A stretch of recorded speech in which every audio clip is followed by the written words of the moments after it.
next steps in this case, rather obviously, will be an appeal. It is acknowledged by all that we expect this case to end in the Supreme Court. How quickly we get there is as yet unknown, but we expect that the federal government will appeal this loss to the Fourth Circuit.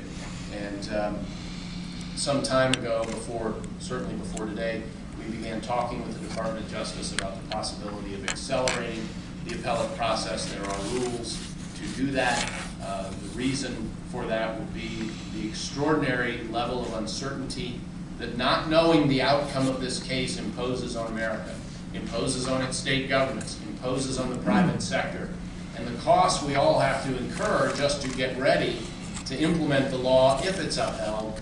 And those costs, of course, would be wasted if Virginia does ultimately prevail and that its position that the bill is unconstitutional is upheld at the Supreme Court. So that's the path we're on now. Yeah, you referenced the conversations that you started to have with the Justice Department about bypassing the Fourth Circuit and going directly to the Supreme Court. Have you decided if you're going to seek that route, particularly if they opposed that notion, would you seek to have the Supreme Court grant cert even over their objections? We have not decided what we would do if DOJ wasn't agreeable to accelerating and skipping the Fourth Circuit. As a technical matter, there will be an appeal filed in the Fourth Circuit. Even the rules of the Supreme Court require that step to be taken first. That will be taken in the next month at some point in time, and then we'll be faced with the question of whether to file in the Supreme Court.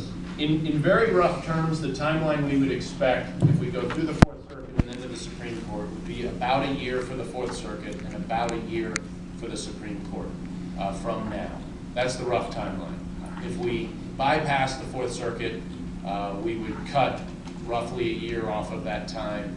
If we went to the Fourth Circuit but went immediately en banc, and for those of you new to this area, normally an appeal would go to a 3-judge panel, and if they thought it important enough, it might then go to an en banc panel, which is all the judges, 13 as I recollect, on the Fourth Circuit. We might, there might be a hybrid here where we skip a panel and go straight to en banc. It may be that they don't take it en banc and go straight up after a panel. That would, there's a few months difference if it's one of those permutations, but a rough way to look at it is a year for each level.